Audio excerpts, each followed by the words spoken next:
Hello, Mary. Mary, try and sort this one out. Let's talk about fish, baby. Let's talk about you and me. Let's talk about all the good things and the bad things that may be. Let's talk about fish.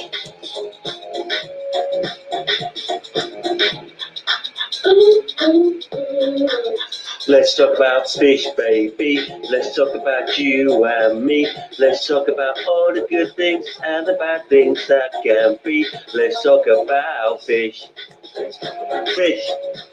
Let's talk about fish. Let's talk about fish.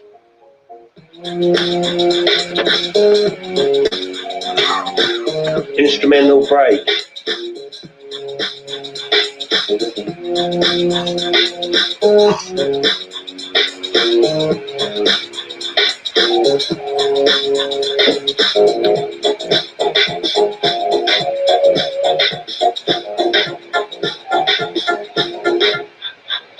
Let's talk about fish, baby. Let's talk about you and me. Let's talk about all the good things and the bad things that may be. Let's talk about fish. Let's talk about fish. Fish. Fish. Let's talk about you and me. Let's talk about all the good things and the bad things that may be. Let's talk about fish. Let's talk about fish. Fish. I think that one will do. I'll play it back and I'll see what I think. Hi there. Oh, my word. Stephen, congrats on your son coming back home. Oh, that's good news.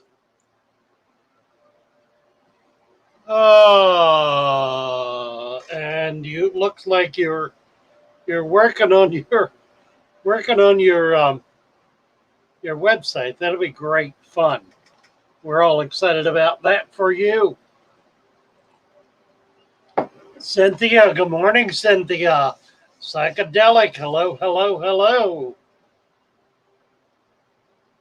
Lee Wilcox, hello.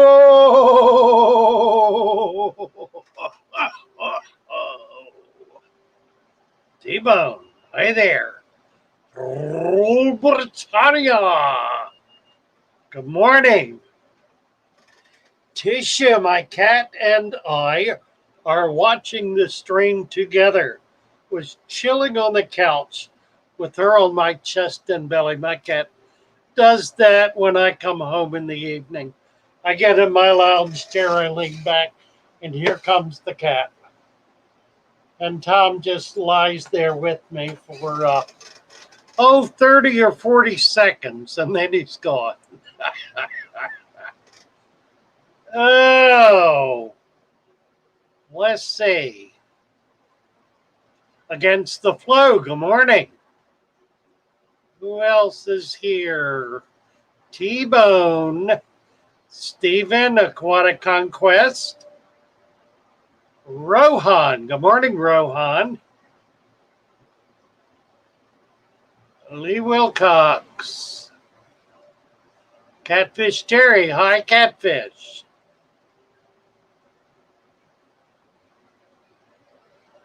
And I got them all. I think I got them all. Who have I missed? Don't know. You guys have been here a while. Going all the way back to the top.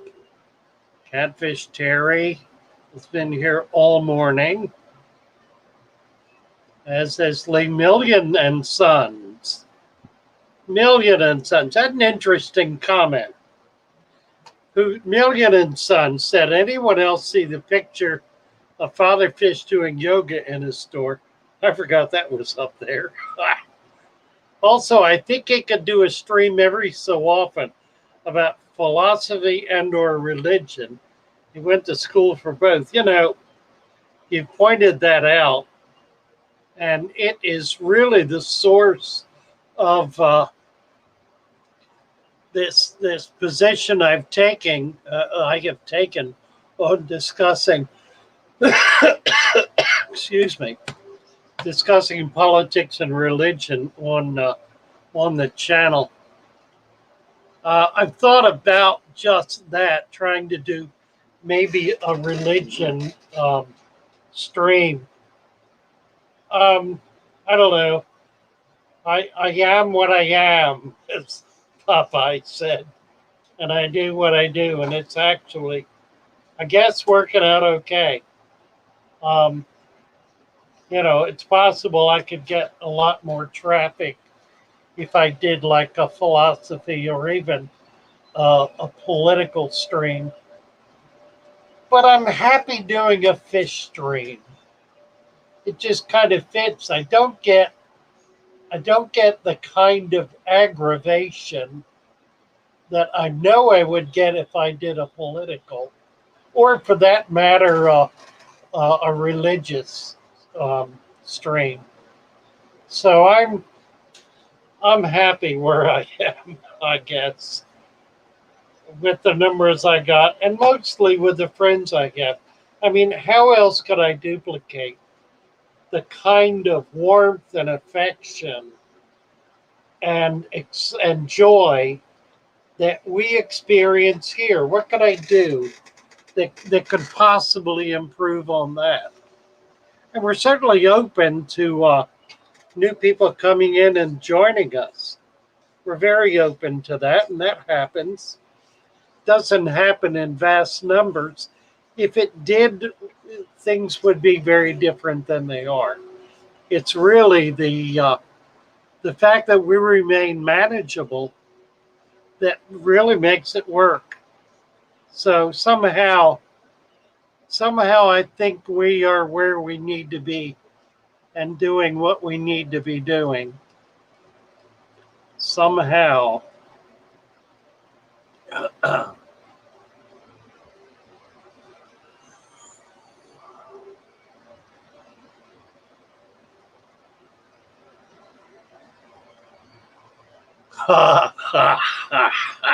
Oh, I see.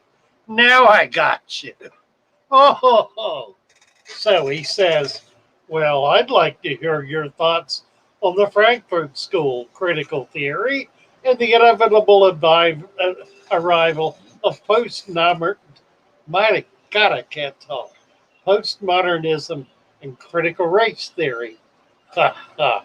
Funny guy. Funny guy. Maybe another time.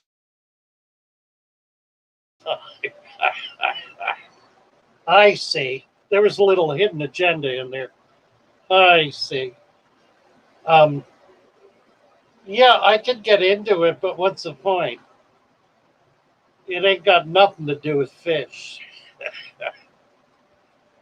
And if it did, I would. I mean, link it to fish and I'll do it. If you can get critical race theory, which would not be that big a leap, to fit with our notions of maintaining species as opposed to community tanks. That could be interesting. Sort of like Peterson's theses on lobsters. Not afield from that at all.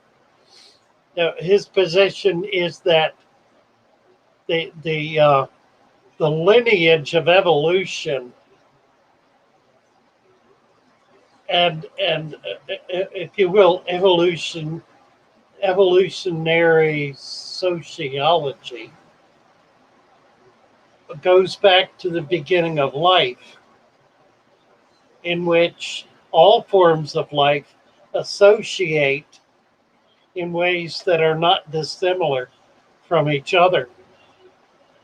And he talks about the lobsters in that context and the ways in which lobsters come together and so forth, the ways in which they attack their environment. I started doing a children's story a while back. I've since lost it when my computer crashed. I didn't have a backup, and there went 20 years, all in one swell swoop, gone, blue screened to death. But the story was a children's story about, I've mentioned this before a while back. It was about Father Fish, who was a Nemo type character, and Lady Fish, who was um, a mermaid, and they lived together in Nemo's. Oh, excuse me, in Nemo's submarine,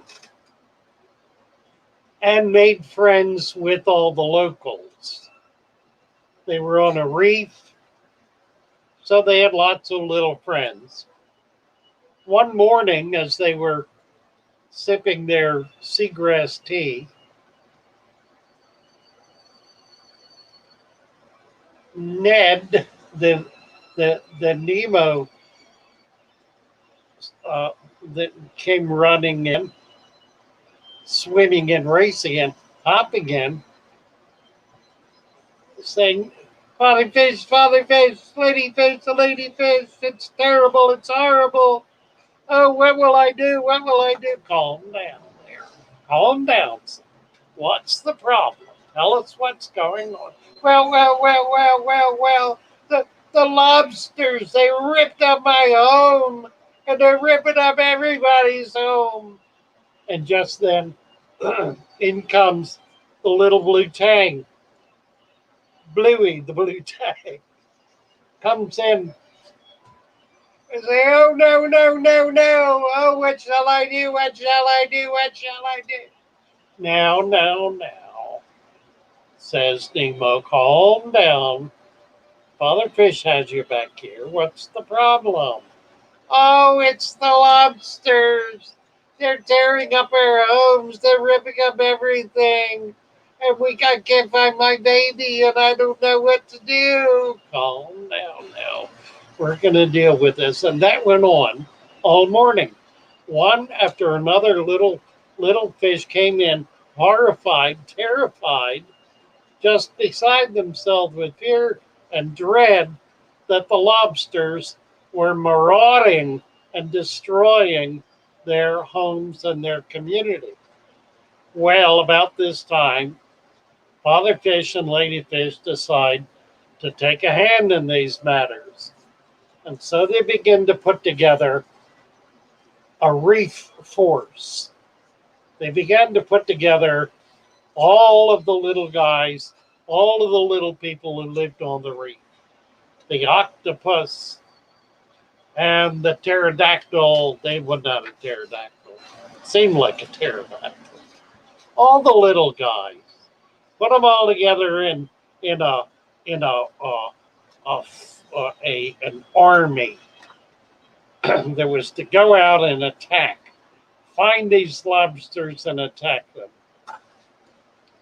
Well, as the story wore on, each page was a new step in this venture of going after and getting the lobsters driven out. They got all kinds of people involved. All kinds of critters were involved in this struggle. And they all came together and they formed this huge armada, this terrible force to go against the lobsters. And they marched out, and each day was a new chapter. A new chapter. So you can read a chapter a night. And it wound up with them driving the lobsters back and over the edge into the abyss. And as they fell down into the abyss, the great sharks were down there, rumph, scarfing them up. So that was the story.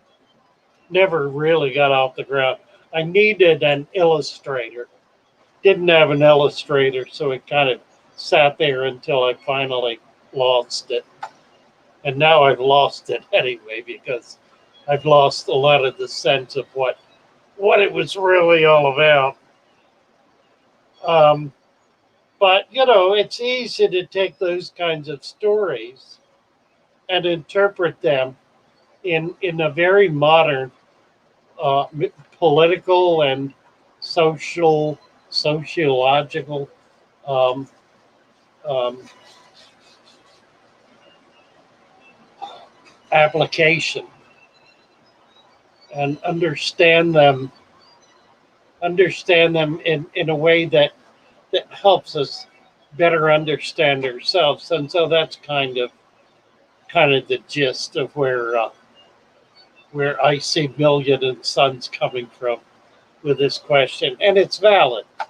It's very valid, and it's very appropriate, and it's really very, very helpful and hopeful. And I do hope to be able to extrapolate on this as we go along, and talk about ways in which what we are doing as fish keepers is is helping to facilitate our understanding of what we need to be doing in our society at large. And the fact that we have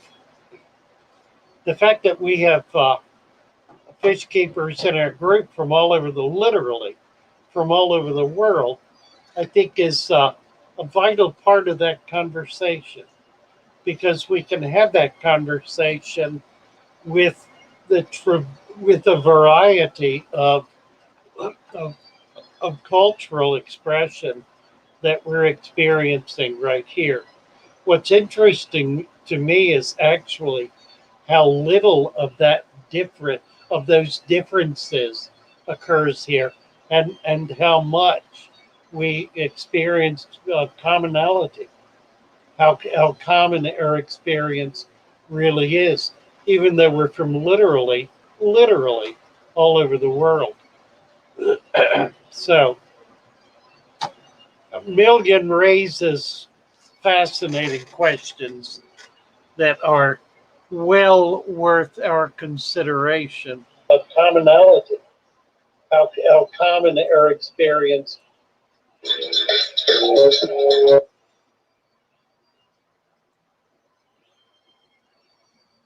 Well, I,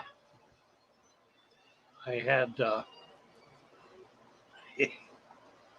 All right. Anyway,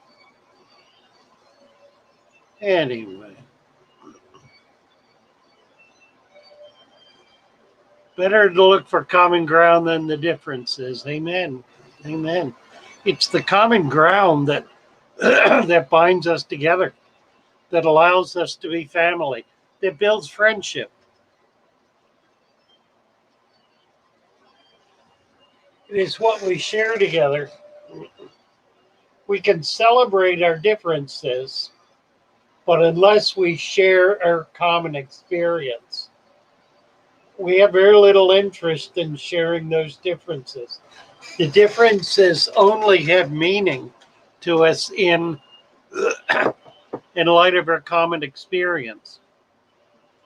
So back to the fish tank, the community fish tank. The fact that all these fish, that we find fish that are able to live together, makes it possible for us to keep them in a small container. Their differences then become of interest, and of greater interest, because of the primary consideration that they're able to perform these differences, to act on these differences in a common shared experience. So we were talking the other day about a community tank as opposed to a species tank.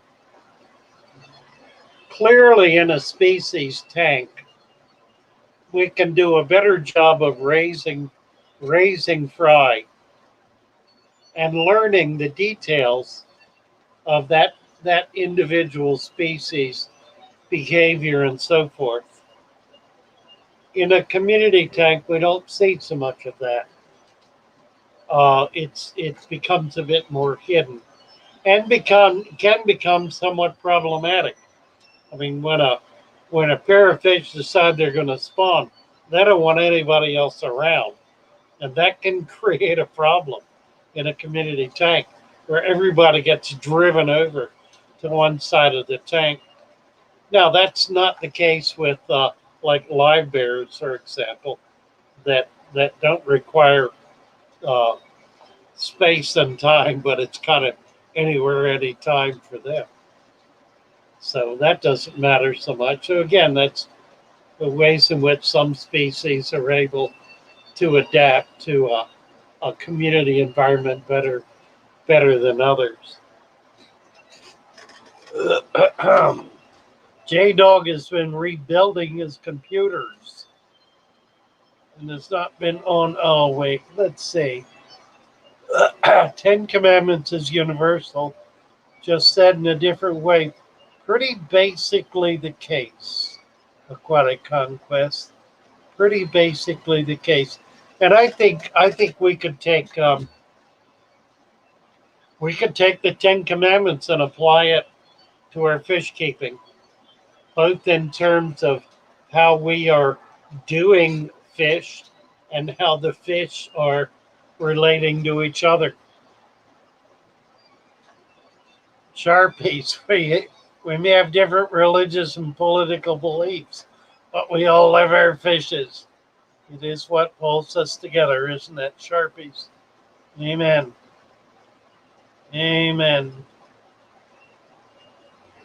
Uh, Marco Isadori. Hello, hello.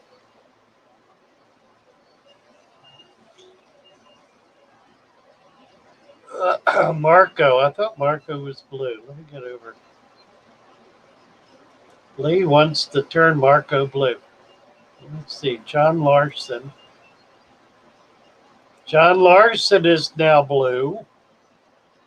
Ta-da, ta-da. I do still have the pygmy sunfish million. I do indeed. And they might even ship.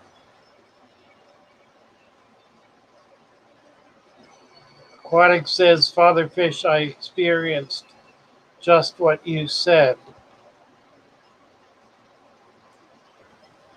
My Emperor Tetra has 6 females. Don't know how God will see that, Lee. Right. Multiple wives. Thou shalt not covet thy neighbor's credences, says Sharpie. Well done, Sharpie. Yeah, and that's right. Boy, how many of us have done that? I think, where'd it go? Lost it. It's kind of interesting.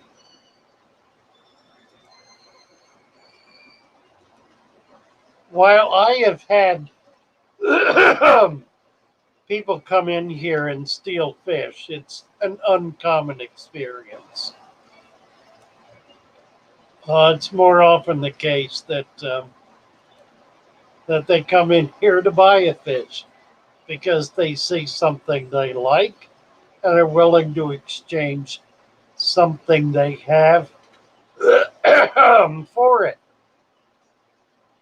But we've all experienced seeing someone with a really cool fish and wishing we had it. What's interesting about that is that if that person is doing really well with the fish and is spawning it, then it gives us hope that we can have that fish or can have some of that species. So it's really wishing our fellow fish keepers well and enjoying what they're doing and what they're learning as a way of improving our own fish keeping skills. Marco now has, Marco is blue or will be shortly. We need to determine how long this takes. Yes, Lee, got it. Got it. You bet.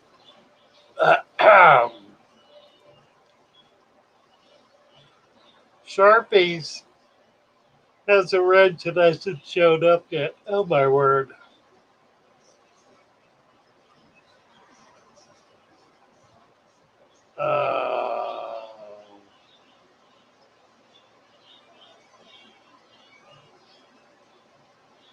Uh, Bill again, talking about coming down and buying pygmies.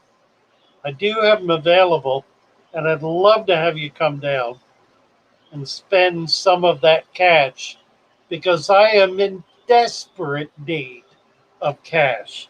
I hit the wall this week. The last 2 weekends have been down close to zero. I've got rent due. I'm overdrawn. I need I need all the help I can get here, guys. I really do.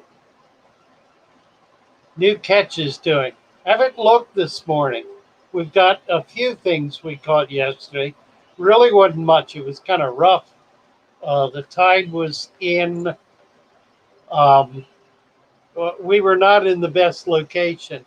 The last time I went out, I caught a couple of dozen seahorses in the amount of time we were out yesterday. Yesterday we got two.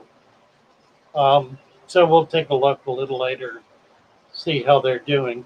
I expect they'll be okay, but we will see. The pygmies always do well. I rarely lose pygmy sunfish. Lee's discussing the shoe leather of a fish. Their soul, that is. Tisha, quite good at natural aquascaping. Well, we need to do that again, Tisha. We have a contest going on that Aquatic Conquest is putting together. We'd love to have you in it. Yeah, I think you're right, Roman. I think if I did a political or religious stream, I would get bombarded with hate. And I'm not getting it here. By the same token, I'm not coming up. I'm not coming up in anyone's face. There have been very few people who were offended by what I do here, which I'm very sad about because they clearly did not take the time to understand what I was saying and what I was doing. They simply ran off in a huff, and would love the opportunity to be able to reheal that, but I'm not going to.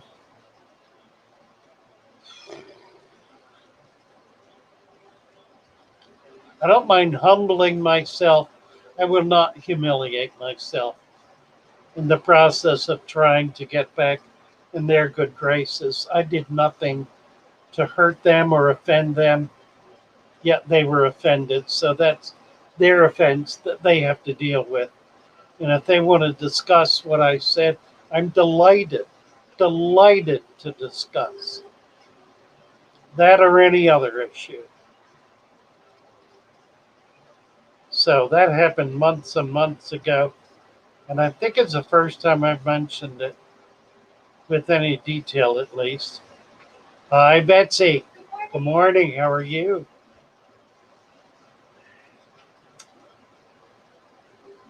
Do your fish travel from one tank to another?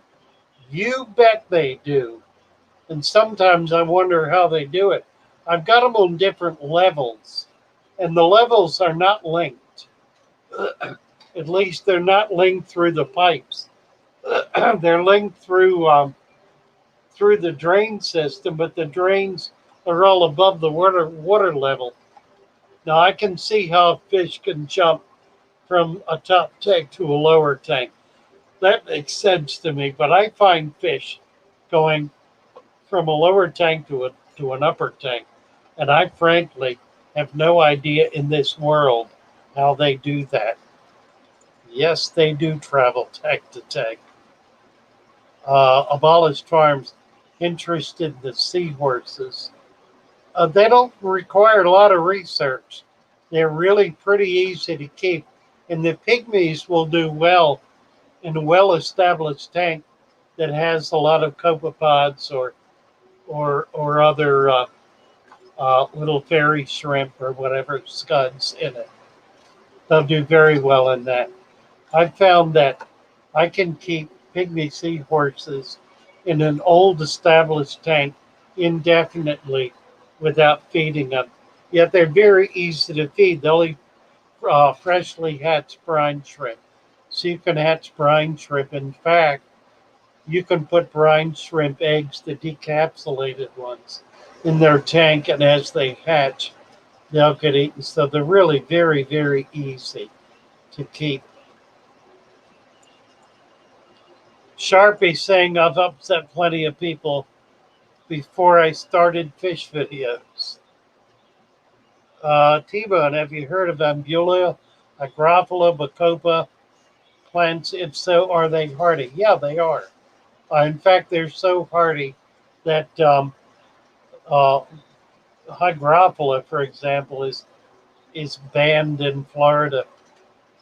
Um, they're very hardy plants, easy to keep. They do well, and they're attractive. They're nice looking plants.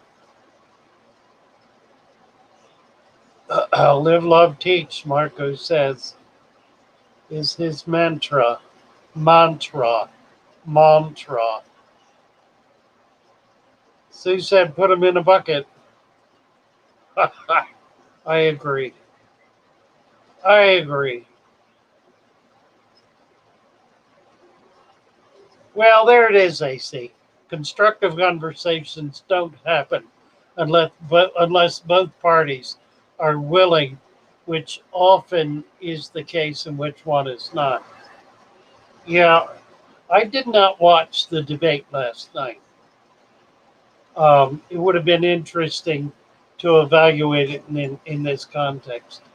The reason I didn't is because the woman who was moderating it, she explained at the very beginning that her role was to act as an enforcer. And that turned me off so badly. Her saying that turned me off that I turned it off and wouldn't watch it. We saw that the last time. We saw a moderator acting as an enforcer, as a policeman, trying to dictate what he believed ought to be said and how it ought to be said to the participants. I thought that was rude. I thought it was uncalled for.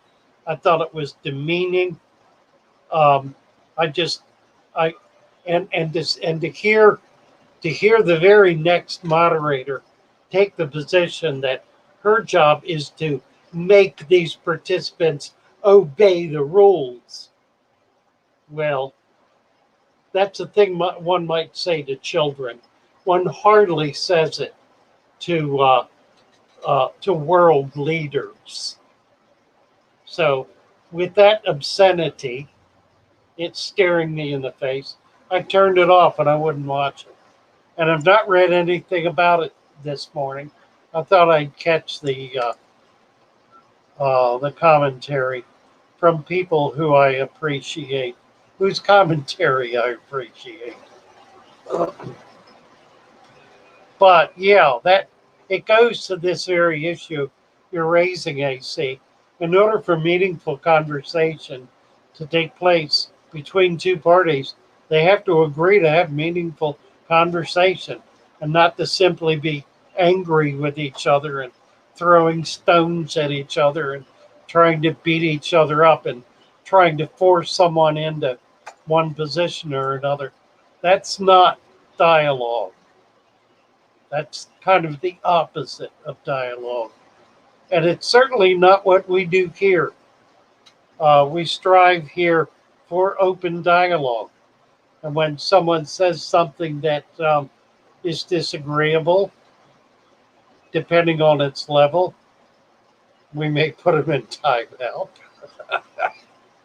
But more often, we will engage that comment and determine its felicity, if you will.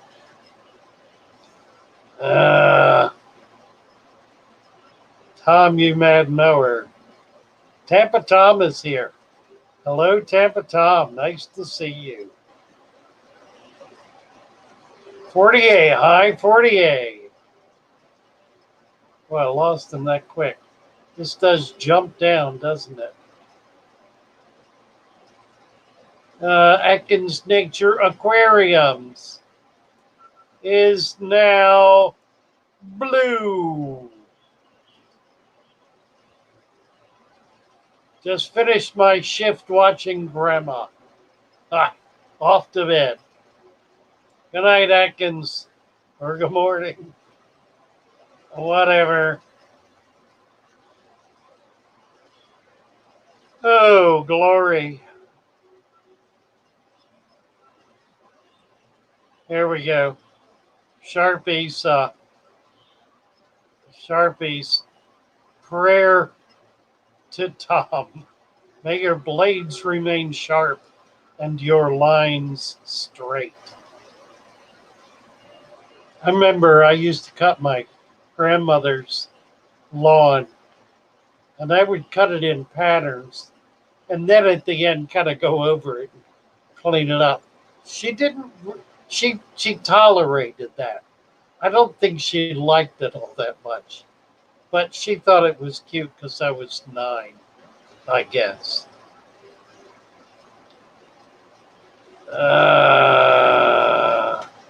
Yeah, supposed to be non-biased. Yeah, and I don't know if it was or wasn't, but I wasn't going to tolerate listening to another a moderator who considered themselves to be in the position of God, dictating how people should say what they say. I just wasn't going to tolerate it, so I didn't watch. Chris says, Pence beat her up. Well, we'll see. I think that's a likely outcome. It was interesting watching Pence come on with these 2 tigresses. And that's not a judgment. They were both tigresses, and they are tigresses. And he came on. He wasn't smiling a lot. He was kind of grim at the very beginning. He sort of came on, looked around a little bit, gave a little bit of a smile. He obviously knew what was coming and took his seat. And that's about where I did want to see him come in. Oh, dear. Another blue day, clear and bright and sunny. Yes, indeedy. GRB, hello, hello. Alan, hi there, Aquarium Cop. Good morning, good morning. If 2 adults can't have a civilized conversation, they shouldn't be in politics. The Fly won that debate, though. Yeah, I agree absolutely, Sharpie. I mean, what kind of world are we living in that 2 people who espouse to be world leaders need to have their conduct controlled by a moderator? If that's not some kind of hubris, I don't know what is. It certainly is belittling and demeaning of the people engaging in that debate. Belittling and demeaning. The whole premise of this debate structure is somehow, it seems to me, childish, demeaning, ridiculous, and needs to be abandoned forthwith. They ought to be able to walk in, shake hands, sit down in a comfortable chair, and have an hour and a half conversation with no one else involved. And why can't that be? We expect them to be able to do that, don't we? We expect them to meet other world leaders, including world leaders who hate them, and be able to sit down and have a civil conversation, don't we? So, why can't the two contesting parties have the same level of fidelity to each other? Just common decency. Have we given up expecting common decency? Do we need a referee to ensure common decency? Blah, blah, blah. And I'll say it one more time. Blah. So that's why I didn't watch it. Ooh. I need to get off of this. I don't want to talk about it.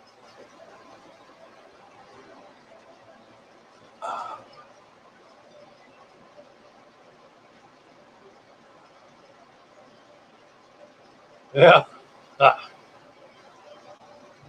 Have I had pygmy sunfish spawn here in my store? Yes, I have. Um, they spawn very easily. The trick is to have an environment that has enough microculture for the babies to be able to feed. They're, they are the tiniest little guys I've ever seen. They are microscopic, just really, really tiny.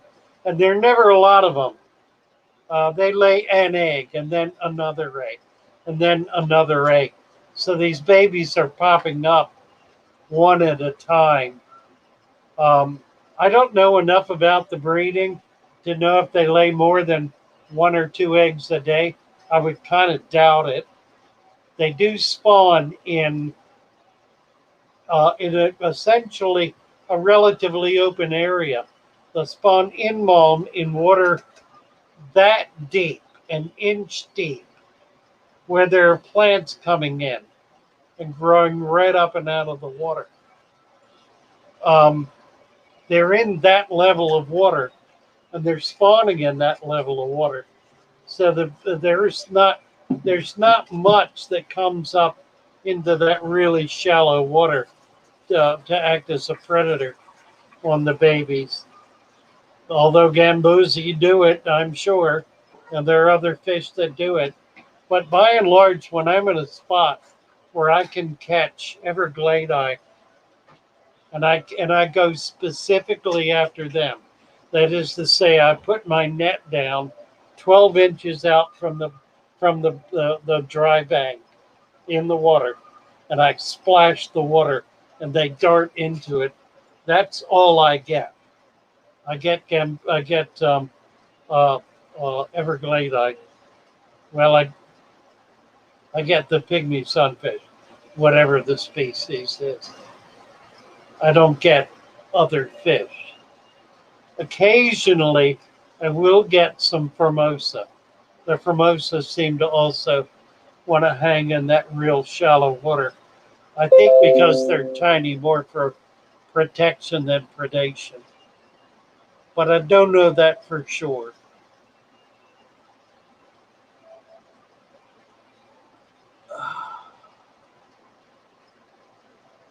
Ah, Lee says we need rotten eggs going off fruit and veg and stocks outside the House of Parliament for the MSM and politicians. Yeah, we need it here too. God knows. God knows. We need the same thing here. We need them standing outside with rotten tomatoes outside the Senate, and more to the point, outside the House. It is an obscenity, pure obscenity.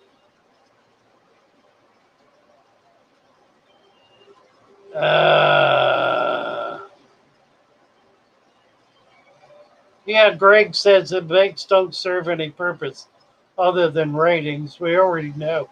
Yeah, I think that's really true. I don't think anybody's minds are changed.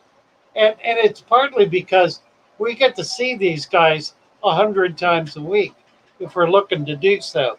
Back when the debates began, we didn't get to see um, Nixon and Kennedy 100 times a week. We saw them maybe once on some kind of a news clip, but that we didn't. So the debates had a whole different character to them, uh, and they were conducted in a much more mature and sophisticated manner, a much more genteel manner than they are today. Today it's just an obscenity.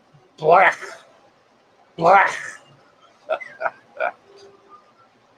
Polished Farms, I have 5-gallon nano, and I use for my wild neos and call shrimp. Would that be a good setup for seahorses? Um, yeah, it will. Keeping in mind, of course, that these are saltwater animals, so you need to have it set up as saltwater.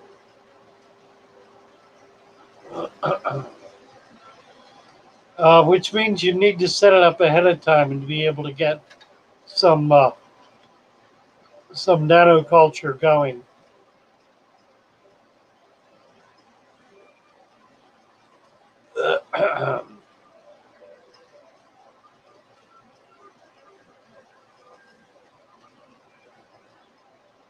Let's see. Jumping to the bottom of this. Am I on live chat? Yes, I am. Aquatic Conquest says, I assume most shops are supplied by the same carrier. Actually, they're not.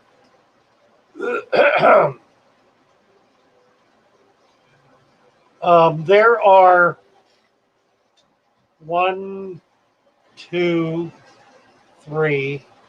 There are 4 main suppliers, wholesaler importers here in Southwest Florida, not including saltwater. Saltwater is a larger number than that of import wholesalers. And there are many, many more smaller wholesalers specializing in certain groups of species. So there are a lot of choices, a lot of importers to choose from here in Southwest Florida, including doing it yourself. I mean, if you're a big enough shop and you've got the money to bring in $5,000 orders, you can do it yourself.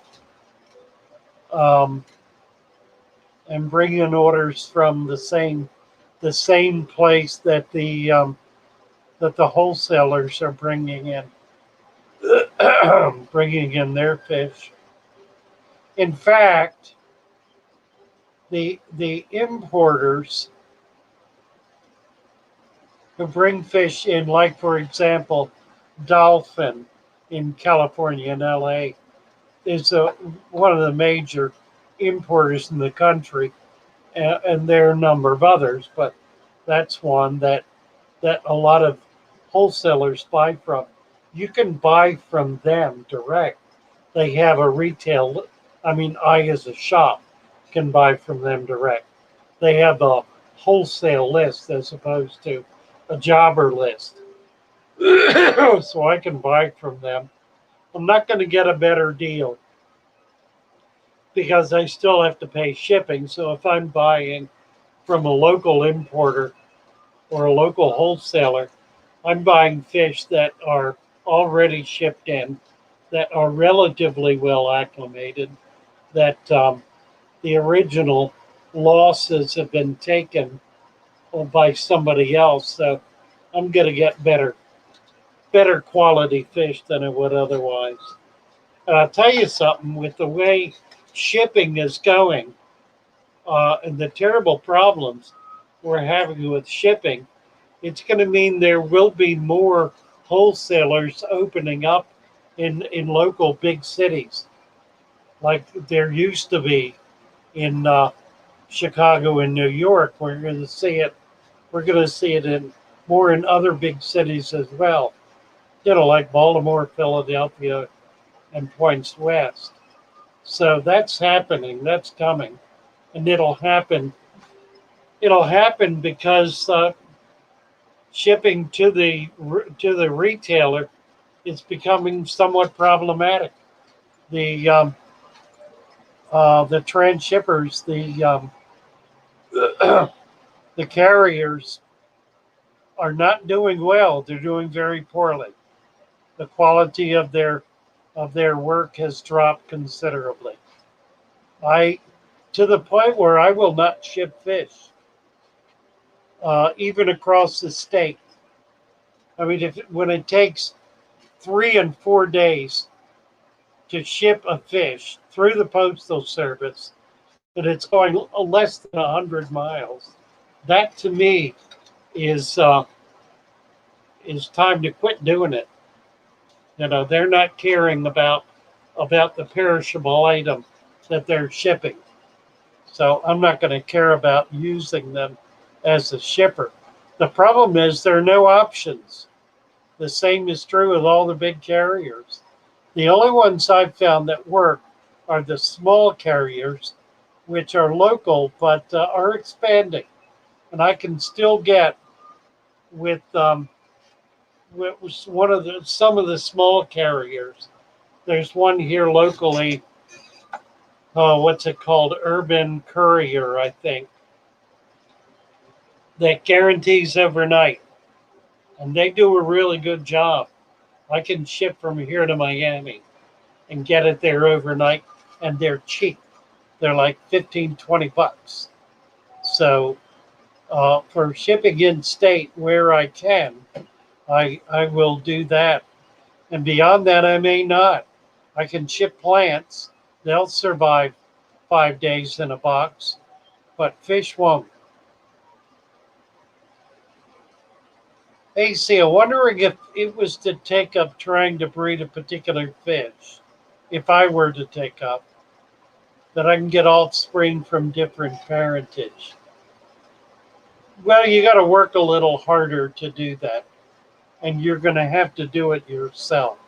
I wouldn't trust uh, buying the same fish from the same supplier and expect it to be a different genetic line. You need to get those. You need to get those different lines from different breeders or different sources, and try to figure out where they're catching them, so that you really are getting them from different sources. Sharpies is saying getting them at different times from different sources helps. That's a good idea, Sharpies. The time is getting some and then some a few months later. You stand a better chance. Now, what you really want to do is you want to get wild caught and try to get wild caught from different strains. But even if they're not, you stand a good chance of them being from different strains in any case. If you can get wild caught, then you have a good chance of being able to get some new genetic structure, and you can breed that in. Once you get those wild caught fish spawning, you can breed that in with local stock and greatly improve the genetic structure of the animals.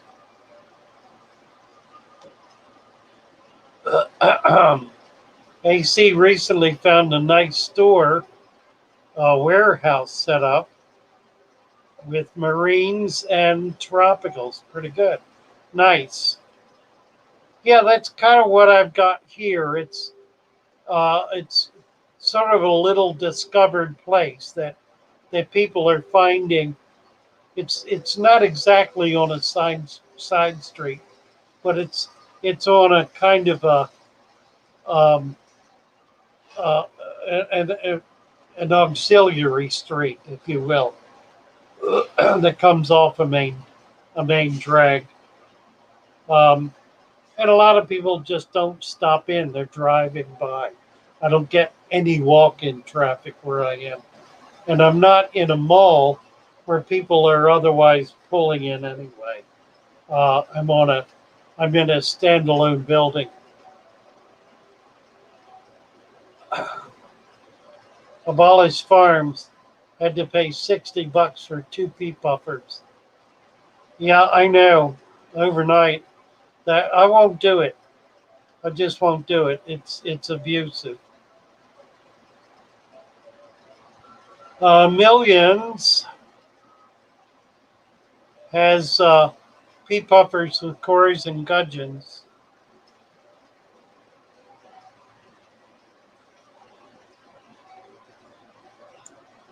Neat, yeah. And it's probably Aquatic Conquest being run by someone who's just uh, a devoted hobbyist who just really wants to.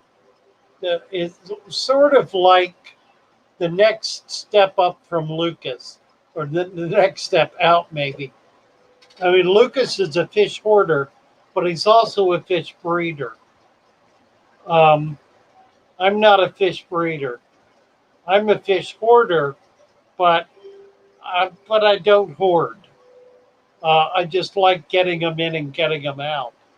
I guess the reason I don't hoard is because I've been around long enough to see an awful lot of fish die in my tanks, and I don't enjoy that. So I prefer to get them in and get them to somebody else to enjoy. Secret history. Alex is lurking. Hello, hello. Ali Sean, my pet shop owner friend, brings in fish directly from exporters in Brazil, Peru, and Colombia. Does transship from Malaysia, Singapore, Taiwan, and others. He will occasionally go through wholesalers. Yeah, I cannot afford to do that. Those are $1,000 plus orders, and I don't have the market to be able to do that. Plus the fact that I can't sell um, 50 clown knives. I can sell a half a dozen, but I can't get a box of something or a bag full of 25 or 50 of some rare fish and expect to be able to sell them. I won't.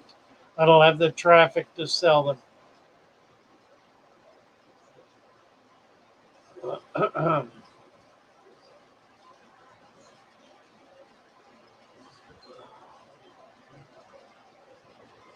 Sharpies.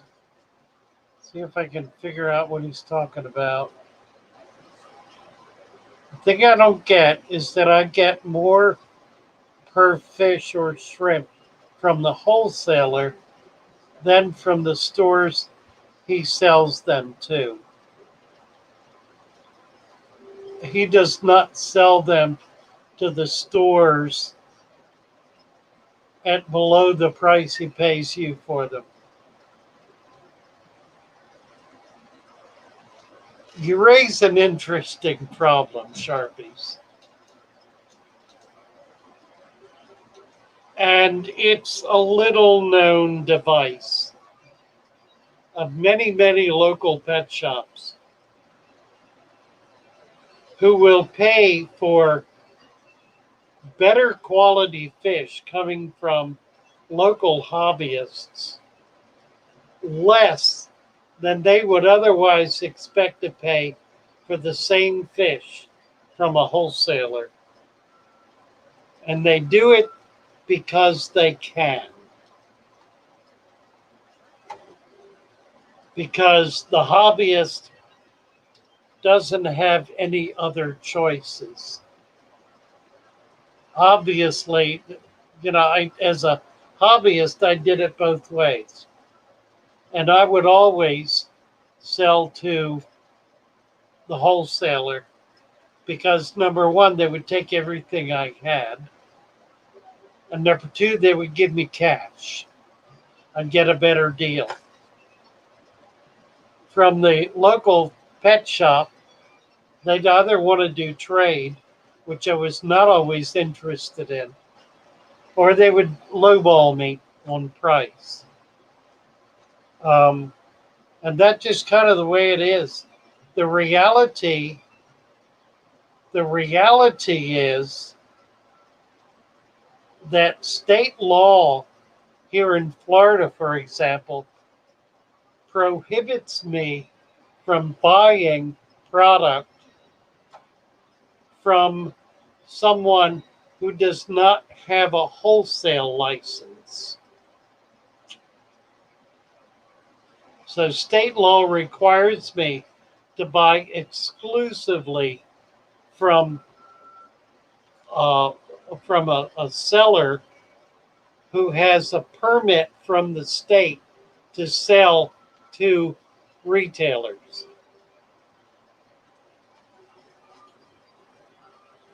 I don't know how universal that law is, but it's certainly true here in Florida. Now, in the case of a hobbyist coming in with a bucket full of guppies, it's not enforceable. What it's intended to do is simply tax the the hobbyist who is trying to make a living or trying to get a decent second income raising fish and selling to local pet shops. The state has a very serious interest in those folks, and the interest is in getting them to buy a permit and then following their guidelines. For example, a collector, someone who's collecting in the wild, and this only pertains in Florida to saltwater bycatch. Saltwater bycatch are items that a crabberman or a food fisherman is collecting in nets or traps that is saleable to the local pet shop industry. In order for them to sell their bycatch, they have to be in business as a primary fisherman for a minimum of 2 years. They have to track precisely what they catch and who they sell it to with what's called triptychs, tickets that list what they catch, where they catch it, who they sell it to, name, address, phone number, all of that, the amount they sell, and so forth. And those need to be turned in monthly or quarterly, I don't remember. After they've done that for several years, they can then apply for a bycatch permit, which will allow them to sell some of the other things they're catching that their food fish shops are not interested in. And I might also say here, they can only sell to a wholesaler. They cannot sell to a shop. That's forbidden. They sell to a buyer, to a wholesaler, who then has a wholesale license to sell to a retail shop. That wholesaler cannot sell to an end user. So there's this stair step of chain of people in the process. And if you look at that, you realize that's why things go from this price to this price. They go from 50 cents to $50 pretty quickly. But the same thing applies then in the case of the bycatch. They can only sell their bycatch to a wholesaler who sells it to a retailer who sells it to an end user. With that kind of system, in order to get deals, you have to go outside the system. Um, and there's a fair amount of that going on, but it's really not among the people who are in the system. It's going on from the occasional collector, the occasional breeder. The kid comes in, the kid that comes in with a bucket full of stuff. Now, if that bucket full of stuff are things that are controlled species, I can't touch it.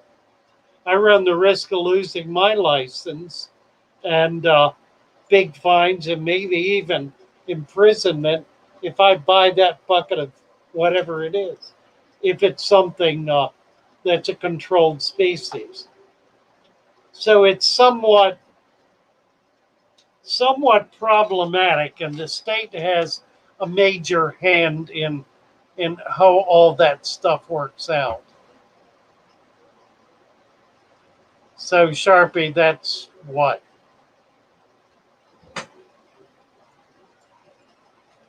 Yeah, having fish that sell for good money that people want, that's always the trick, isn't it? It's always the trick.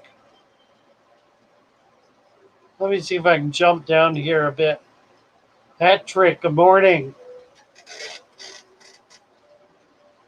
Seems the trade-off for having fish available online at any time from many sources for hobbyists is a reluctance for LFS to spend big locally when the wholesalers offer less risk. Yeah, I think that's right. I think that's right. Tell you what, guys, let's take a bit of a break. It's 9 o'clock.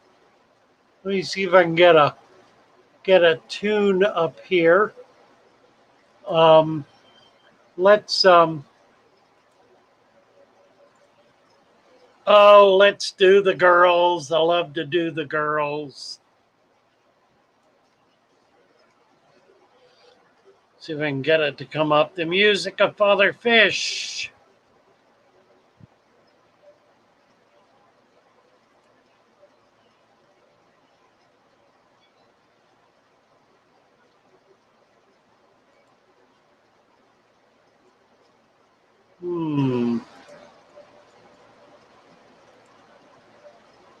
I'm probably going to go back and start this over again because it has already begun and the sound was off. So now the sound is on and we're good to go.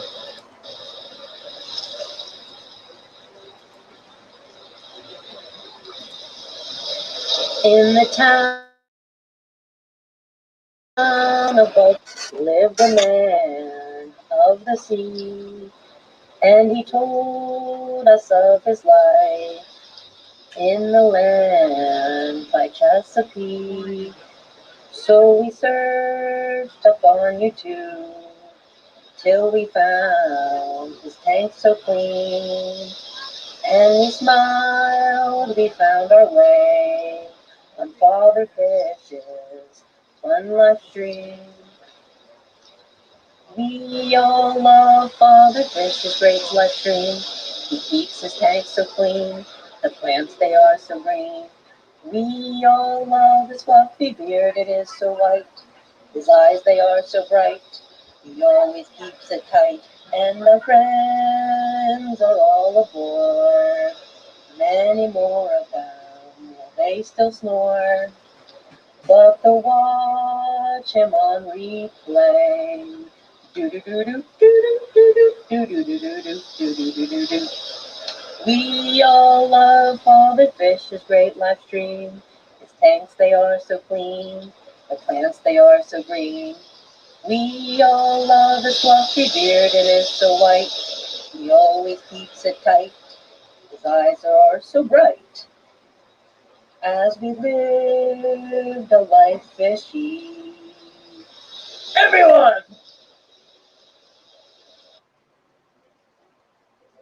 Father Fish, Father Fish.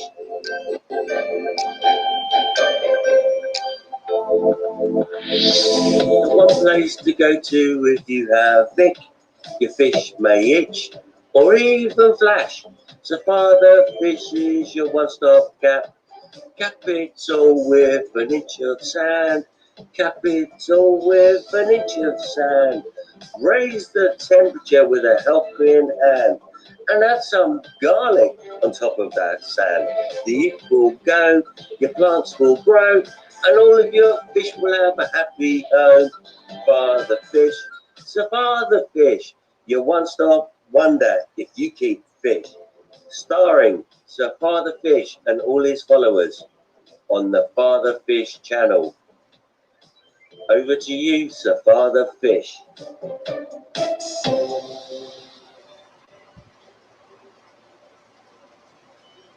I found my way, I found my way to Father Fish.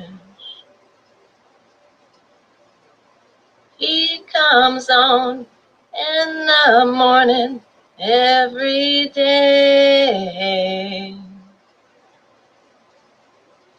Add some soil, cap it with sand, then add plants. He will help you do it the right way. Add some fish, then walk away. Feed them high quality food. Thy food is best.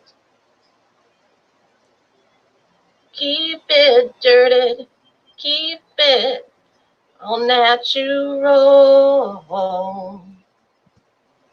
I found my way back to Father Fish. Bye, all. Good morning.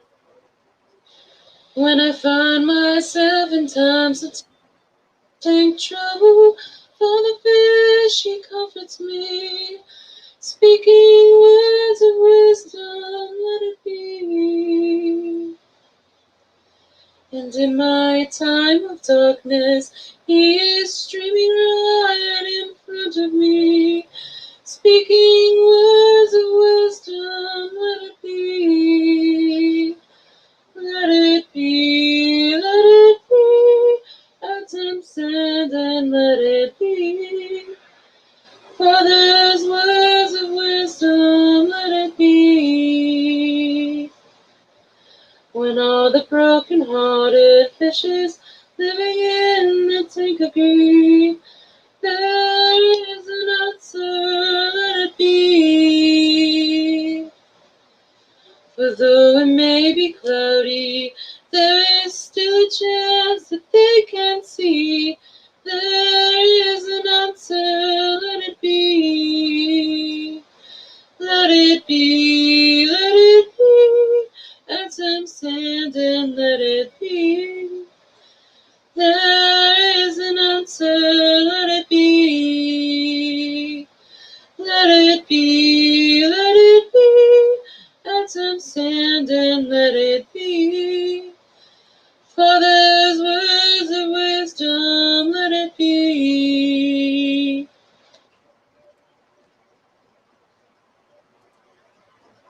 Hi there. We're back.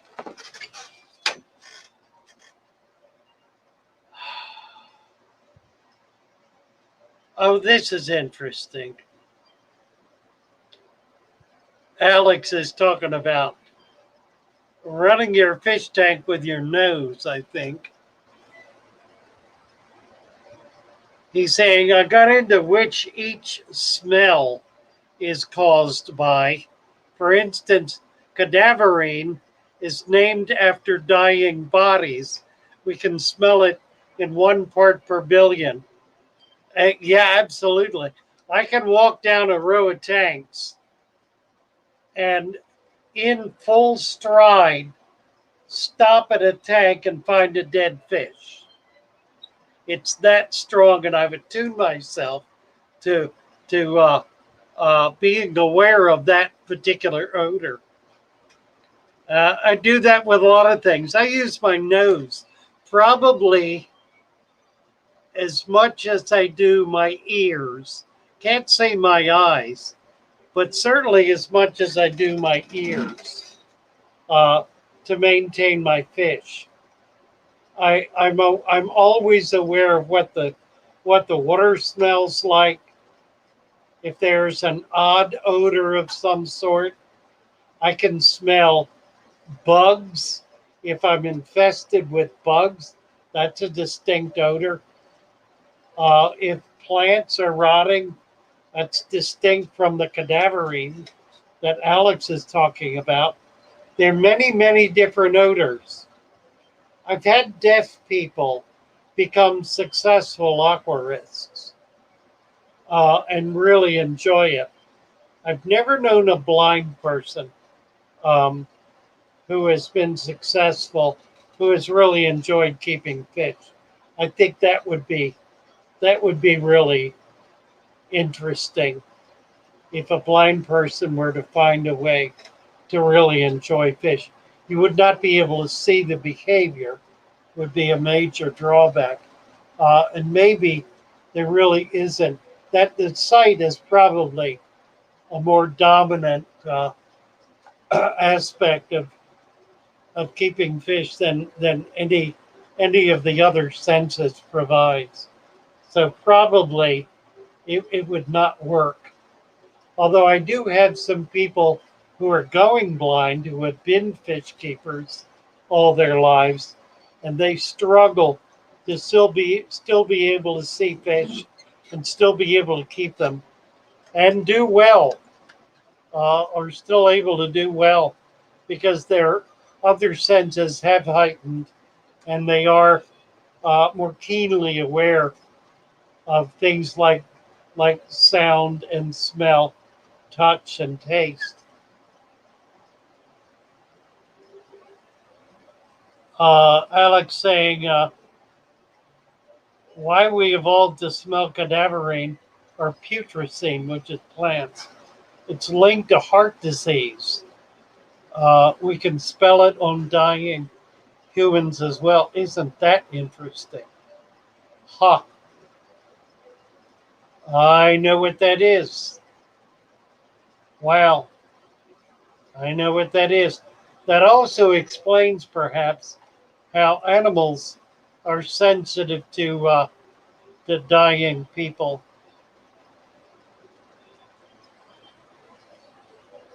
Nicholas is asking about testing tank water. What do you test for? A lot of people here be happy to answer that. I think I'll leave that one open and let you all answer that. It's a really good question for a new person. What do they need to test for? What's important?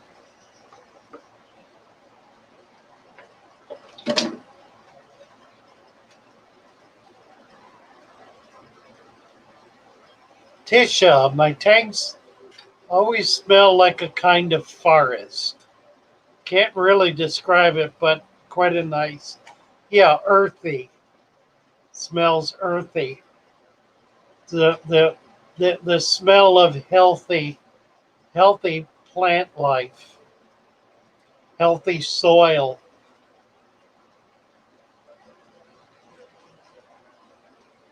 Lee said that Sue can smell cancer. She's worked with it long enough. She has the distinct sensitivity to it, I dare say. Interesting stuff.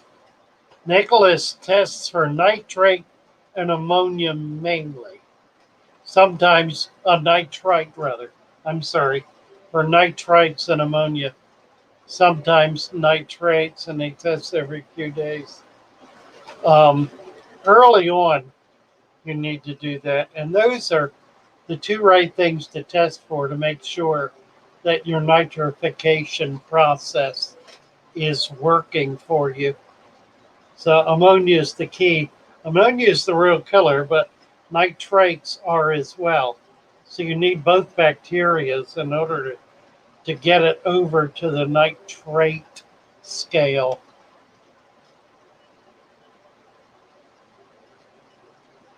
Rohan only tests for nitrates and rarely.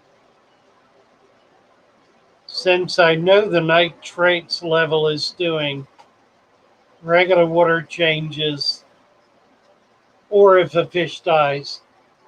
That's a good idea, Rohan. It's one I don't typically practice, but it is a good rule. If you have a dead fish in a tank, particularly if it's a larger fish, not a little tiny one, but something like a 4 or 5 inch fish. If that dies in your tank and you don't get it out and it starts to deteriorate, you need to do a water change because you're going to have substantial ammonia in that water. It may be consumed quickly by the nitrification, but it'll be there nonetheless. Alex says, here we go.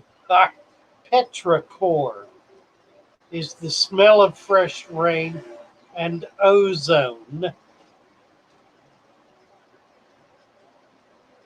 Uh, Notice in 1 part per trillion.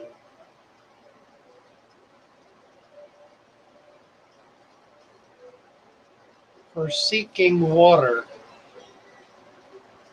Ha! Ha! So the smell of water, ozone, what we call ozone, one who is in the desert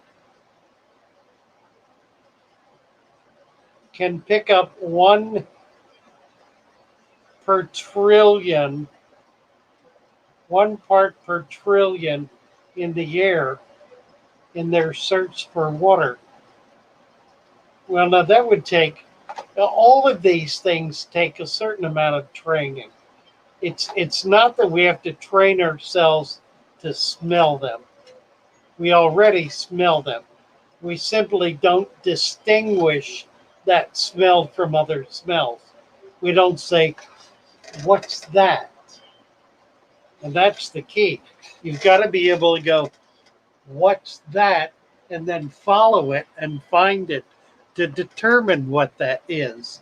If you have that kind of an inquisitive nature, then you will learn to use your nose to figure out what it is going on around you and what it is you're smelling. Excellent. Good stuff, Alex. Really good stuff. Fish dreams. I love sitting outside in the morning with Father Fish and crew with the smell of fresh air. You bet. You bet.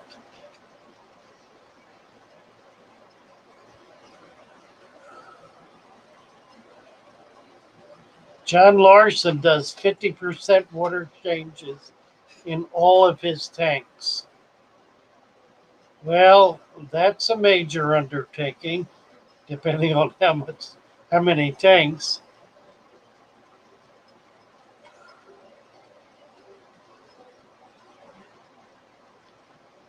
Fresh spring rain in Michigan smells unique. Yeah, that's what Alex is talking about, is that smell of water in the air.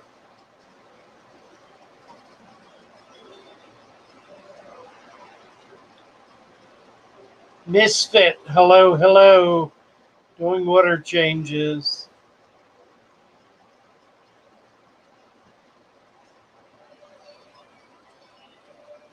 Let's see, Nicholas.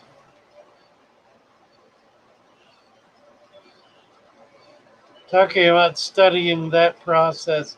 I assume it's the nitrification process. Yeah, and that's really vital too. When you're encountering some new process that you want to learn about, test it often. Test it 3-4 times during the day. And learn what the water is doing naturally. Test it over a period of days or even weeks till you get a sense of what the flow is, what's really happening. And then you won't need to do it as often. You'll be able to do it much less frequently and still have a pretty good sense of where you are, of where the water is in that process.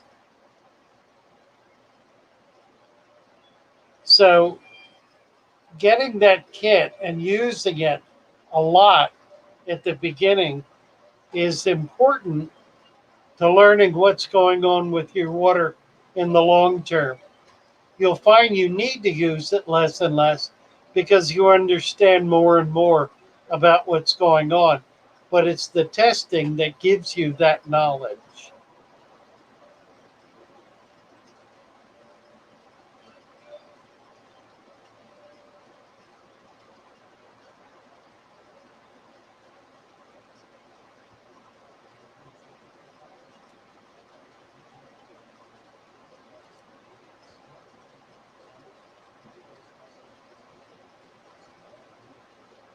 Let's see. Let's go to the bottom here.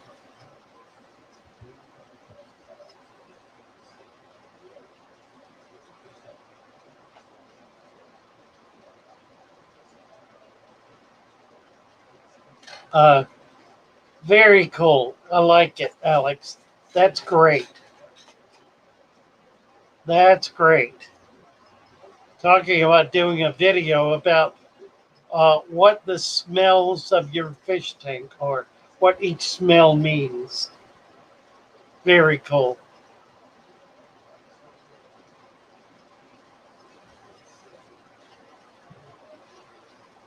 Oh, Patrick Paulson. Hello, Patrick. Nice to see you. John Larson. Yeah, it's a great topic, isn't it? John says the secret history.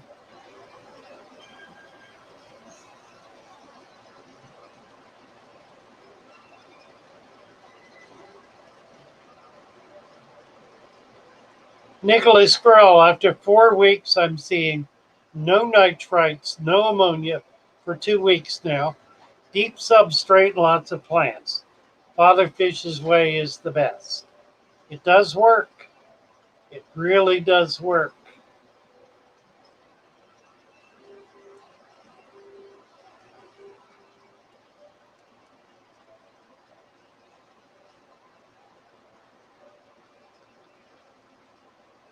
All right, what is this? Rohan has repeated this a couple of times. The golem snake had discovered.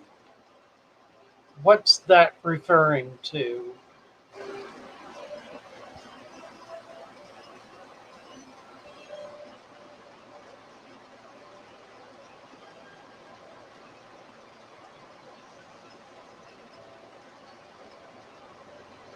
Frank is here. Hi, Frank.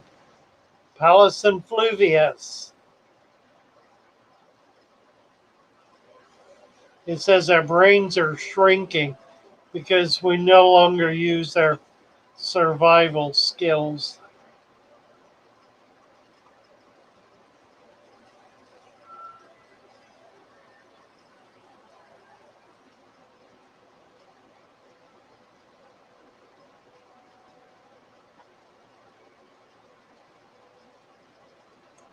Holly is saying she loves the smell of her spring-fed pond.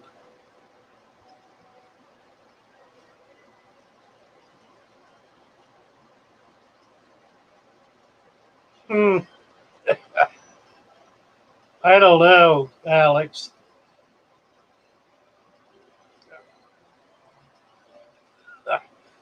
He's saying to Lee, she's quite the woman to have around. Maybe. Depends.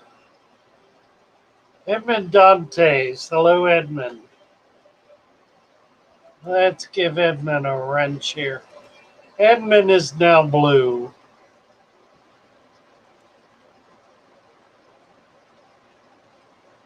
Fish Dreams is using her survival skills. Excellent. Very good.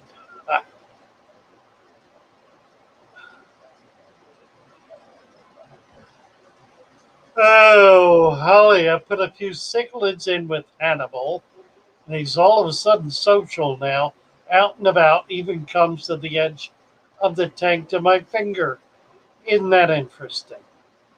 So sometimes it works the other way.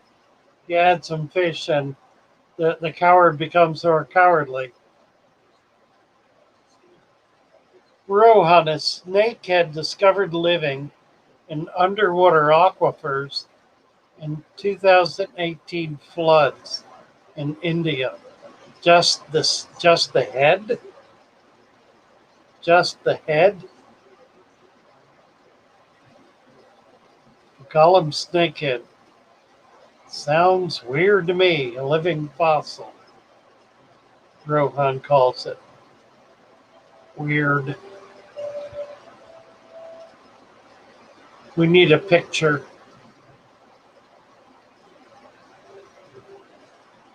Oh, washed into paddy fields from underground caves.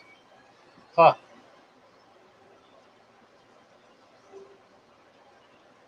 Science Gal is here. Hello, Science Gal. Rohan, the whole fish. Wow. Strange. You got a picture? I want to see a picture. What's it called? The Gollum? I have to look it up. Gollum snakehead.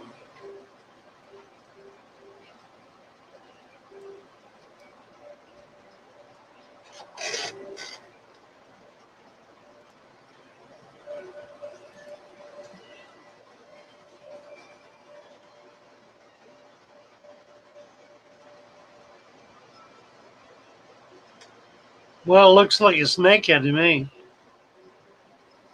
Let me get it up here.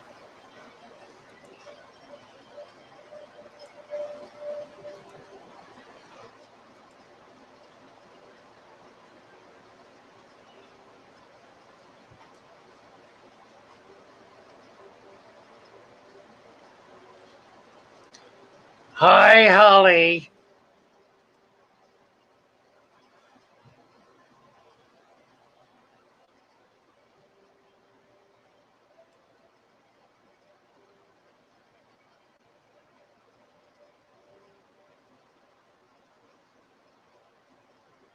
From India, Dharmakshethra,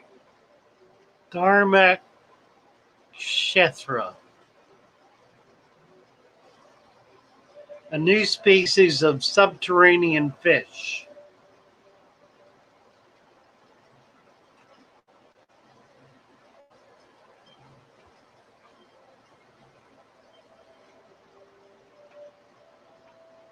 Huh. Museum scientists described 412 new species this year, and they're all illegal in the U.S. Ain't that a pain? Look at this. Very, very cool looking fish. Wow. Name the Gollum fish. Here it is. Ah, a new species of fish. There's another Gollum fish. Funny. Ah, it's a new frog. The hunt for Gollum.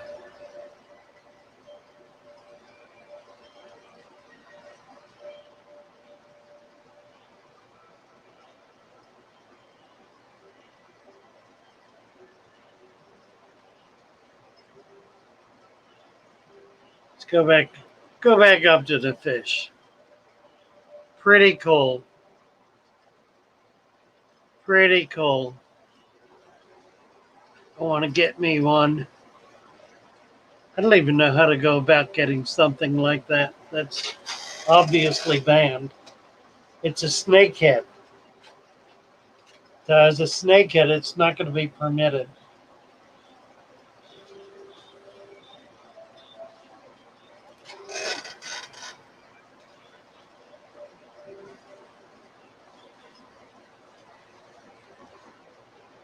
Um, Alexander, can you talk in detail about how you like to hatch baby brine? Yeah, I can do that. I will do that. First of all, I start with decapsulated brine shrimp eggs. Um, you can buy them from Brine Shrimp Direct in Utah. They sell decapsulated brine shrimp eggs. Now, there are two kinds. There's the hatching kind, and there's the non-hatching kind. The non-hatching kind are dry, and they are an excellent food for baby fish. You can feed the egg, which has the shell literally burned off of it by bleach, with only the cyst remaining. It's an excellent food for baby fish.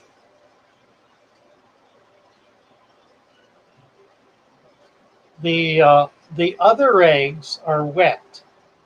They're actually kept in a very heavy brine solution, heavy enough that they will not hatch in it, and they also will not deteriorate. Now, they're decapsulated, which is to say, the shell, the outer hard shell, is burned off, and what remains is the cyst.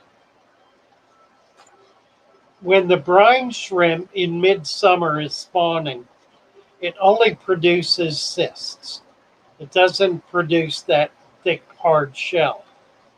In the late fall, when cold is coming on, they produce the cyst with the shell. It's a protective, a hard outer membrane that protects the cyst from exposure and from destruction.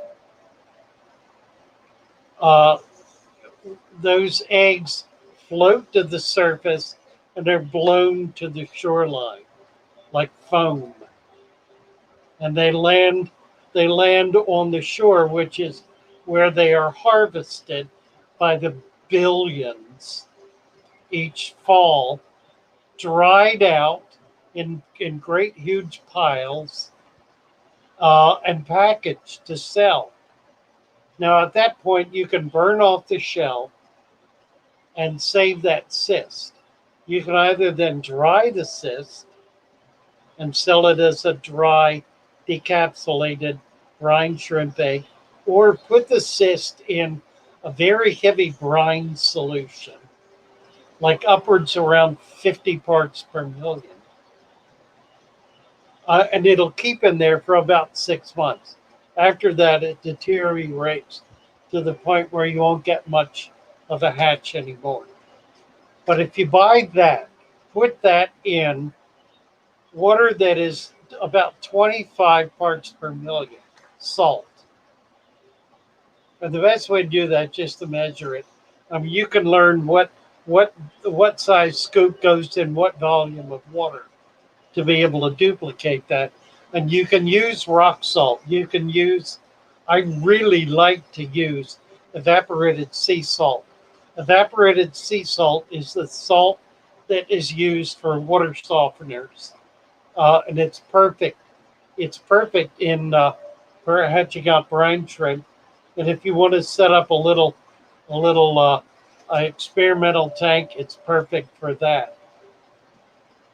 Anyway, you put that volume of water, put a bubbler in with it, put it in like anything a quart or larger. I like a gallon container. You can use a soda bottle, a big soda bottle, a 2-liter bottle. If you want to make this a little fancier, you can poke a hole in the bottom of the cap, cut the top, or the bottom, I should say, cut the bottom of the bottle off, build a little rack you can set it in, and then poke a hole in the bottom of the cap and stick your hose in through that. Um, you can then hook it up to your pump to get air circulated in it, or you can simply throw an air stove into your gallon jug. Gallon jug. And let it bubble. Put the tip of a teaspoon, like an eighth of a teaspoon, in a gallon of 25 part ppm salt water. In 12 to 20 hours, depending on temperature, they will begin to hatch. And you can see the hatching. If you take the air stone out, they'll look pink, and the unhatched eggs will fall to the bottom. If you put a little light alongside it, they'll be attracted to the light. You can then use your quarter-inch hose and siphon out the babies, or you can simply siphon out what's in the bottom, the dead eggs, discard that.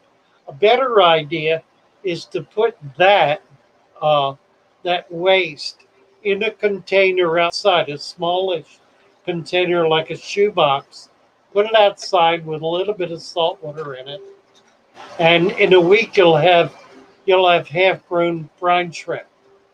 You'll have adult brine shrimp.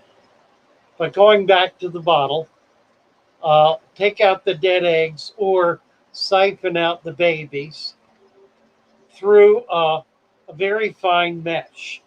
I used to use silk handkerchiefs, because a silk handkerchief has a very fine mesh and doesn't allow the shrimp to go through it. Siphon them out, and then you can feed that directly, or put it in a smaller container with fresh water in it and use a baster. You can feed that to all of your fish, particularly the baby fish. So if I've left out an important step, let me know and I'll fill it in. Otherwise, that's how I do brine shrimp.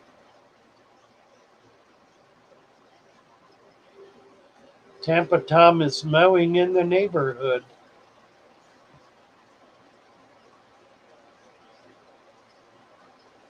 Misfit is talking about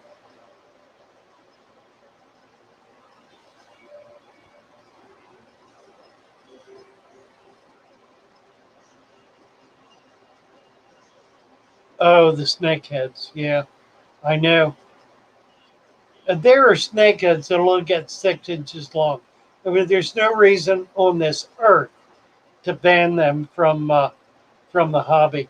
They could not possibly harm the ecosystem. And frankly, the snakehead doesn't need any more than a whole lot of other things.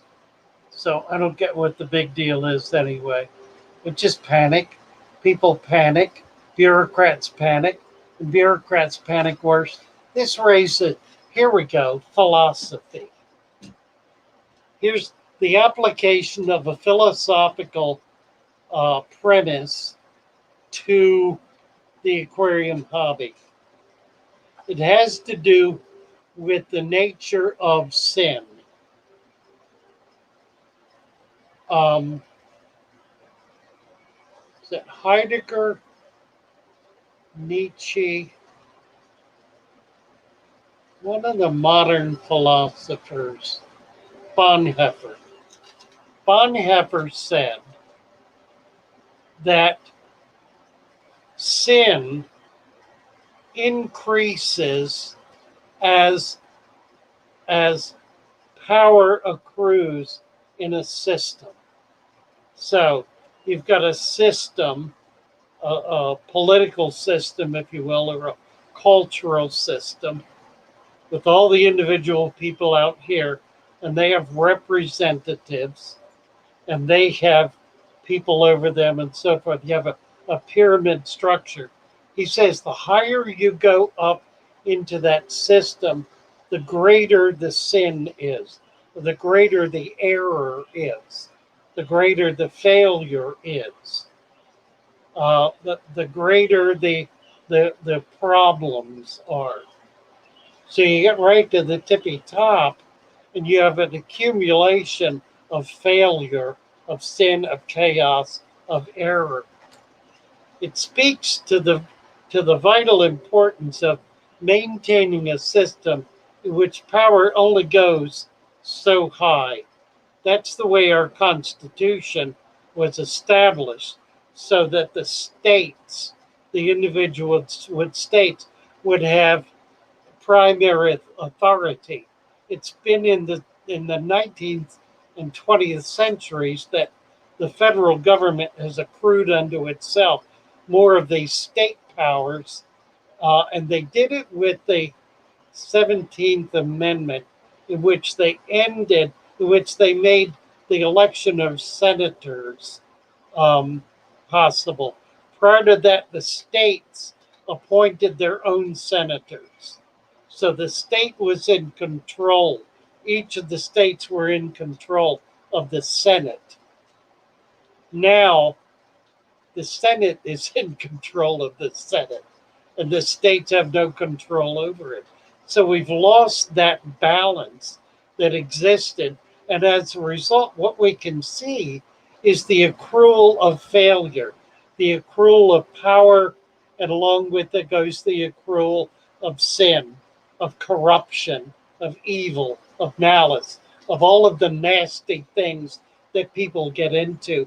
That's the nature, human nature is precisely what our Constitution was established to control. Now, bring this back to the fish tank. If the control of species were a matter of state rights exclusively, then we would not have the imbalance of of uh, of having something like the red marijuana banned from import into the U.S.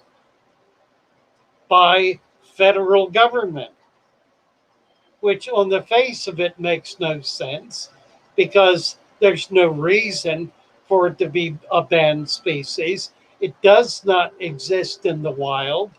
It only exists in captivity, and it's microchipped. Every single one that's sold is microchipped. So you're not going to lose track of them. So there's an example of authoritarian power making decisions that are corrupt decisions being forced down on the entire population. There it is, folks. The, the joining together of philosophy and the fish tank. All right, how we doing here? We're at 9:50. A few more minutes of this chaos, and then we're going to give it up as a good effort gone bad.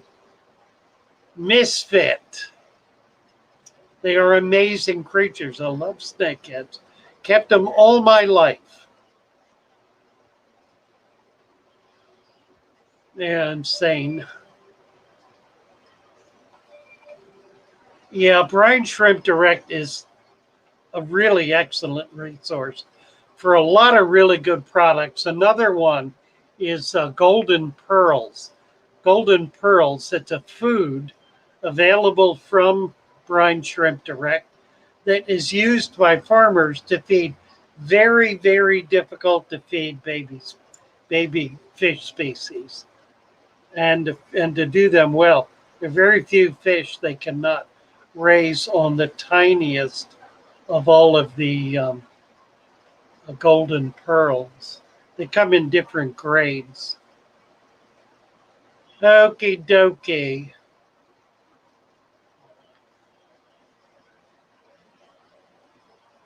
Show you a video of my Blackwater betta tank. Cool. Added catappa 4 hours ago. Cynthia, nice.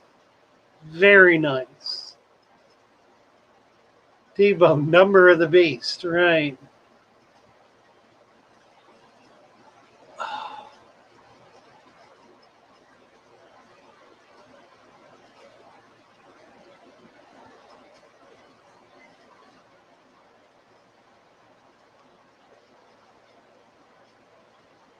Lee Wilcox says he's Yoda when it comes to his fish.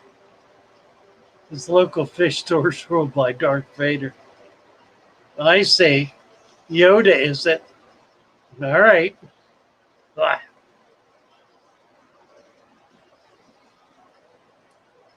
Million and Sons.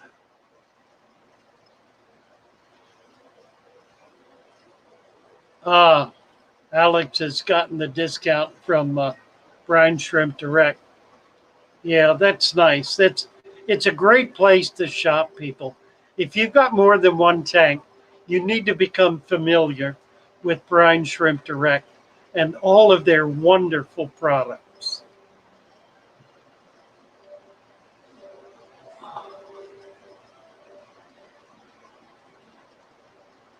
The Frankenfish, right.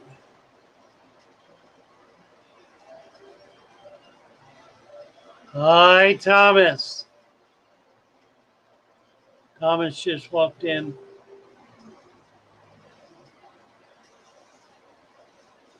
Okie dokie.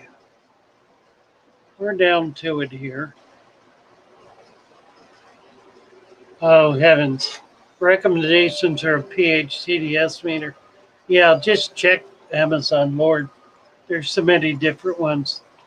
I always buy the cheapest because they never seem to hold up long.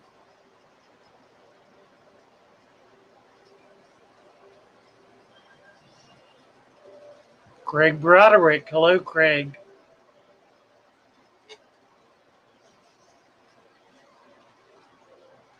Chesterton's Fence. Yeah, the concept, the unforeseen consequences.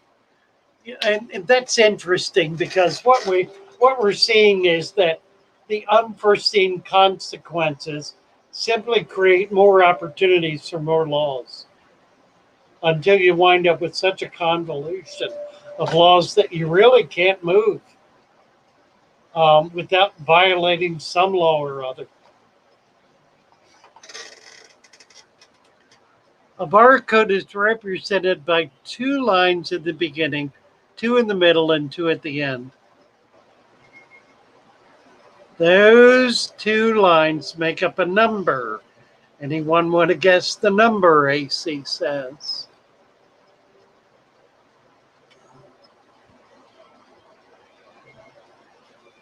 Daphne flakes, like, nice. Oh, don't be afraid to use them. They'll hatch out really tiny. Daphne flakes. Daphne flakes are not live. Daphne flakes are dehydrated. You can buy Daphne eggs or cysts, and they'll hatch. But Daphne flakes, it's a food and a really good one.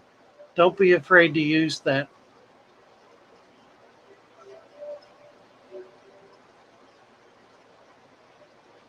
The Gordon Freeman of the fish world. I thought you were the.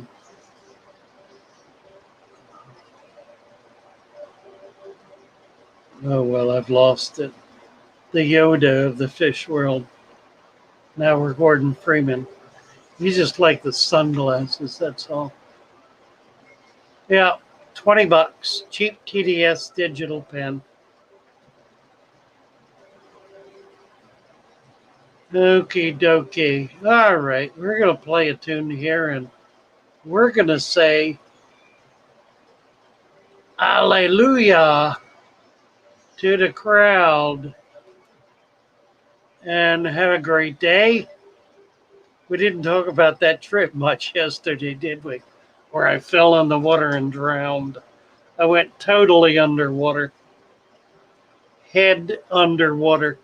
I rode backwards, I guess, tried to hold my phone above the water and lost it. It fell, hit the bottom, and as I was laying there with my head underwater, I'm groping around for the phone, found it, picked it up, and it immediately reconnected.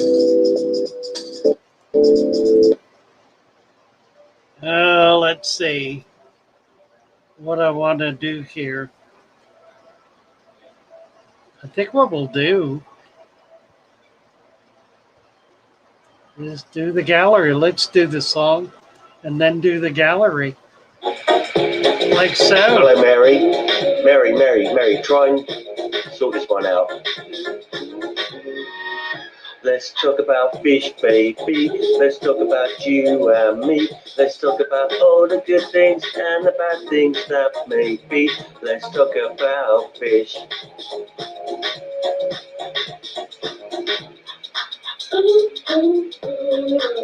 Let's talk about fish, baby. Let's talk about you and me. Let's talk about all the good things and the bad things that can be. Let's talk about fish. Fish. Let's talk about fish. Let's talk about fish.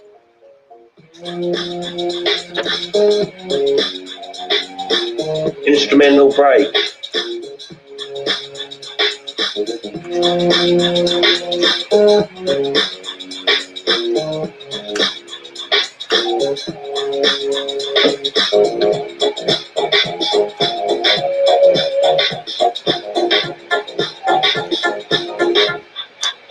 Let's talk about fish, baby. Let's talk about you and me. Let's talk about all the good things and the bad things that may be. Let's talk about fish. Let's talk about fish. Fish. Fish. Let's talk about you and me. Let's talk about all the good things and the bad things that may be. Let's talk about fish. Let's talk about fish. Fish. Yeah. I think that one will do. I'll play it back and I'll see what I think. Let's do the gallery. We'll go off with the gallery. Everybody loves the gallery. Bye, all. See you all in the morning. Thank you so much, everybody. Had a lot of fun. Shut my mouth off a lot. I hope Mary Page is safe and well. She's on her way home now. Should be getting there momentarily. Bye for now. See you all in the morning.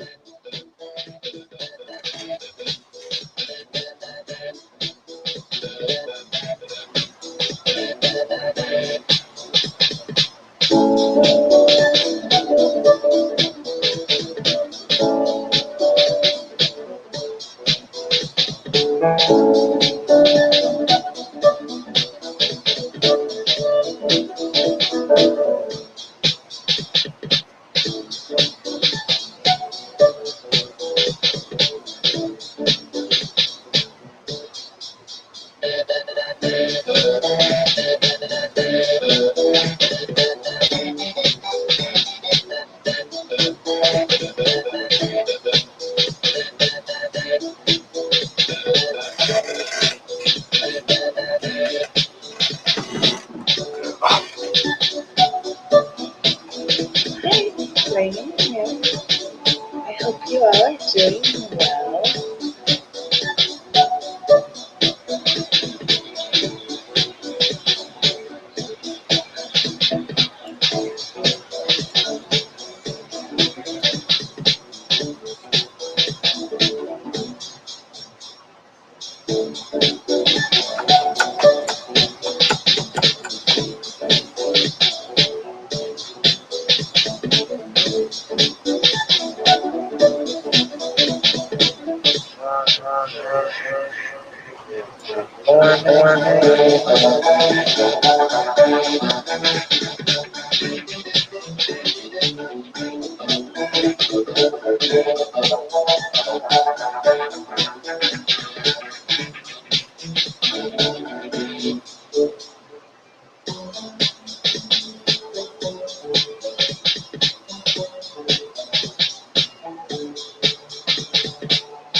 more.